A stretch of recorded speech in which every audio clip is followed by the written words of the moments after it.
सर्वात महत्वाची गोष्ट आहे शिस्त. आणि मुलाला आई वडिलांच्या लाडापासून दूर ठेवण्यात जो तिखटपणा असतो त्यातूनच ते चविष्ट विद्यार्थी घडतात. माझ्या आईने माझ्या बीएडच्या फीससाठी 12,000साठी स्वतःच्या गळ्यातील त्या ठिकाणी तो आपण नेकलेस म्हणतो त्याला 7 पीस म्हणायचे तो तोडला होता. समाज बदलण्यासाठी किंवा एका विद्यार्थ्याला बदलण्यासाठी ज्ञान महत्वाचं असतं की त्याच्या मनाचा बदल महत्वाचा असतो. मी तर नक्कीच सांगेल मनाचा बदल.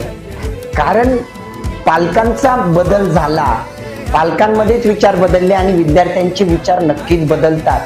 आणि विद्यार्थ्याने जर मनातून ठरवलं, मी असे विद्यार्थी बघितलेत एकदा गेटमध्ये येताना ठरवून येतात मला इथून वर्दी घेऊन जायची, मला एनडीएचं ऑफिसर बनायचंय, मला नेव्हीत जायचंय, मला एअरपोर्टला जायचंय, मला एमपीएससी करायची. एकदा ठरवल्यानंतर ते विजनवरती ठाम राहणारे विद्यार्थी तिथून घडून जातात. म्हणजे सरकार ठरवतं की मुलींना जास्त प्राधान्य द्यायचं की मुलांना, तर मुलींना देत असेल तर मुलांना रागील, मुलांना दिला तर मुलींना रागील. जागा सारख्याच असतात पण मुली मेहनतीने काम करतात. मुली त्या ठिकाणी गॅप मारत नाही, सुट्ट्याचं प्रमाण कमी असतं आणि त्यामुळे सक्सेस रेशो वाढतो. बाकी कुठलाही नाही, जागा सारख्या आहेत, मुलांना मुलींना संधी सारख्या आहेत.